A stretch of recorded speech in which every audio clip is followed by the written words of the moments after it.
ये जो दुकान आप अपनी स्क्रीन पर देख पा रहे हैं, एक बार फिर इस दुकानों का जो विवाद है वो छिड़ गया है।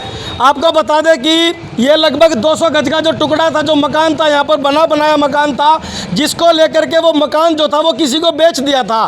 बेचने के बाद में साफ साफ तौर पर लिखा था कि 200 गज की जो मकान है वो हम आपको दे देते हैं। कागजात भी यहाँ पर दिखाए गए हैं। लेकिन जो दूसरा पक्ष है, एक बार वो सामने आ गया है। दूसरे पक्ष का कहना है कि हमारे पास तो लगभग 10 गज की जो दुकान है वो हमारे नाम है।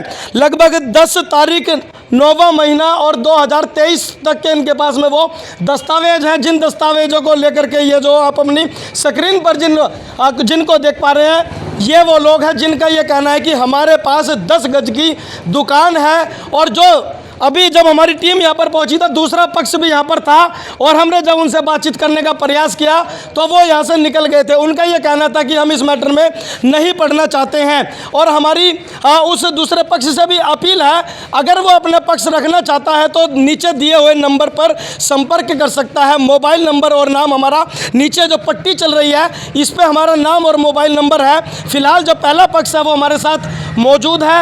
इनके जो दस्तावेज हैं वो ये दस्तावेज हैं जिनमें ये बिल्कुल साफ दर्शाया गया है कि लगभग 10 गज की जो दुकान है वो इनके नाम है। और जो 10 तारीख 9वां महीना और 2023 यानी कि हाल ही में वो जो दुकान है वो इनको दे दी गई है। ये बताइए कितने रुपए में आपने वो दुकान खरीदी थी? 10 लाख रुपए में दुकान, 10 गज की दुकान, 10 गज 42 पॉइंट है।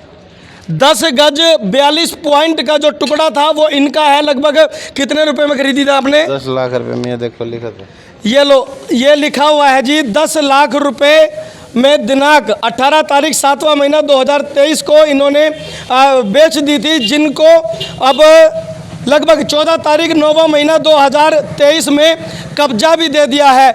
लेकिन अब कुछ विवाद हो चुका है इस पूरी संपत्ति को लेकर के। संपत्ति जिसके पास में है उसका यह कहना है कि 200 गज की जो दुकान है वो मेरा 200 गज का जो टुकड़ा है, जो मकान है वो सारा मेरे पास है। लेकिन यहाँ पर ये जो व्यक्ति है इसका ये कहना है कि मेरे पास जो 10 लाख रुपए में 10 गज और 42 पॉइंट कुछ ज़मीन का जो टुकड़ा है, चाहे उसमें दुकान बनती हो चाहे वो खाली हो, वो इनके नाम है।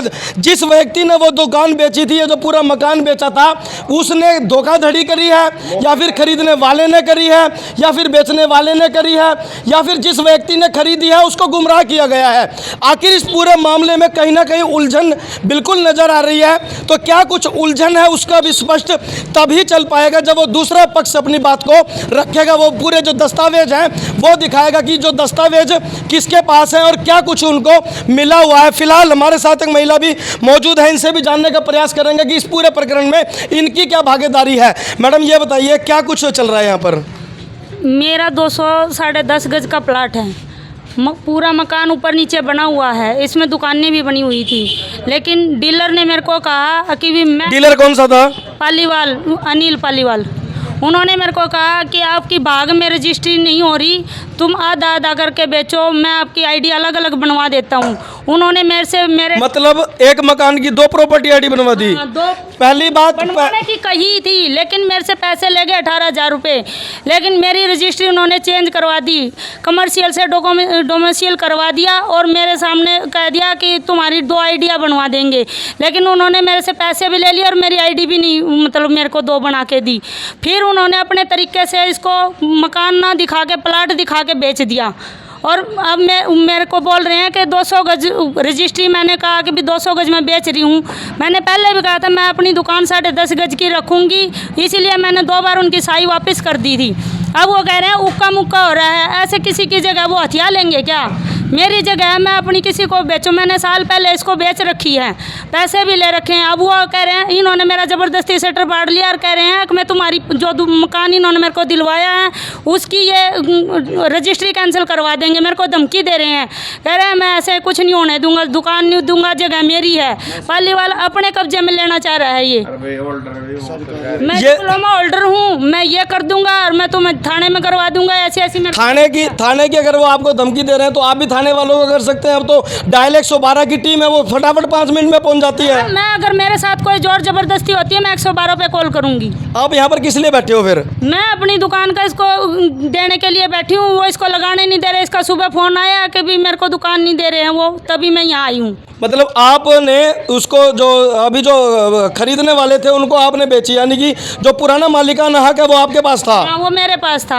आपने फिर डीलर लगाया, डीलर ने आगे किसी को बेच दी। बेचने के बाद में जो प्रकरण था वो पूरा का पूरा लगभग मैंने डीलर को कहा मेरे को सामने वाले पार्टी से मिलवा, मैं उनसे खोल कर लेती हूँ कि भी उनको मैं क्या क्या दे रही हूँ। इसने कहा कि नहीं, मैं सामने वाली पार्टी से नहीं मिलवाऊंगा, वो मेरी मर्जी है, मैं क्या बेचूं क्या खरीदूं। इसका मतलब डीलर ने भी धोखाधड़ी करी है। डीलर की ही सारी गलती है, डीलर ने ही धोखाधड़ी कर रखी है। वो 200 गज किसी को बेच रहा है, मैं किसी को बेच रही, वो बता ही नहीं रहा है मेरे को कि भी मैं क्या दे रहा हूँ। आगे उनको भी धोखे में रखा, मेरे को भी धोखे में रखा। डीलर का नाम बताना एक बार। अनिल पालीवाल। अनिल पालीवाल प्रॉपर्टी डीलर बताया जा रहा है, जिसका नाम अनिल पालीवाल है, जिसके द्वारा यहाँ पर या तो साठगांठ कहें या फिर यह कहें कि गुमराह करने वाली बात, या फिर यह कहें कि अपने पैसों को लेकर के उसने भी एक मकान या फिर दुकान के दो दावेदार बना दिए हैं। मकान मालिक जो यहाँ पर मौजूद है, जो महिला है, उनका ये कहना है कि मैंने तो लगभग 200 गज जो थी वो बेची थी और 10 गज 42 पॉइंट का जो टुकड़ा है वो इस व्यक्ति को बेचा था। सर ये बताइए, जब आपने ये दुकान ली थी तो आपको ये दुकान दिखाई गई थी? हाँ, दिखाई गई थी। क्या कहा गया था आपको? मैं 1 साल पहले पैसे दे दिए थे इनको, तो फिर ये कहने लगे भी हमने दूसरा मकान लिया है, उसकी रजिस्ट्री होने तो वो भी इसी के थ्रू हुआ था, पालीवाल के थ्रू भी उसकी रजिस्ट्री रुक जाएगी। उसकी रजिस्ट्री आ गई तो फिर अब इन्होंने मेरे को कब्जा दे दिया इस दुकान का। तो अब वो कह रहे हैं भाई हम ये दुकान नहीं देंगे, ये है वो है। इस बात पीछे अब सुबह झमेला हुआ। तो इस पूरे प्रकरण में कहीं ना कहीं जो पालीवाल प्रॉपर्टी डीलर बताया जा रहा है उसकी भी मिसअंडरस्टैंडिंग है या फिर वो समझने में नाकामयाब रहा है, क्योंकि अगर वो पूरी बात को समझ जाता तो कहीं ना कहीं इस प्रकार का जो भेदभाव है, इस प्रकार के जो लोग यहाँ पर जो एक दूसरे के ऊपर आरोप लगा रहे हैं कि ये दुकान हमारी है या फिर उनकी है, तो ये चीज़ तो बिल्कुल क्लियर हो जाती। मकान मालकिन खुद यहाँ पर मौजूद है और मकान मालकिन को भी प्रॉपर्टी डीलर के द्वारा गुमराह किया गया है।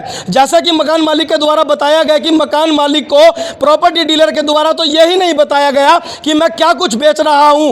हालांकि कागजों में जो अपना जो दूसरा पक्ष था उसने बर्बली हमारे को यह जरूर बता दिया कि कागजों में यह लिखा हुआ है कि हम सिर्फ 4 दुकानें प्रॉपर्टी डीलर के द्वारा हमें दे दी गई हैं, लेकिन यह स्पष्ट नहीं हो पाया कि वो 4 दुकानें कौन सी है। हमारी प्रॉपर्टी डीलर से और दूसरे पक्ष से भी हाथ जोड़कर अपील है कि अगर वो भी अपना पक्ष रखना चाहता है तो नीचे लिखे हुए नंबर पर, नाम पर, मोबाइल नंबर पर संपर्क करके अपने दस्तावेज दिखा सकता है और अपनी बात को रख सकता है। मैं मनोहर सिंह अपने सहयोगी प्रवीण शर्मा के साथ।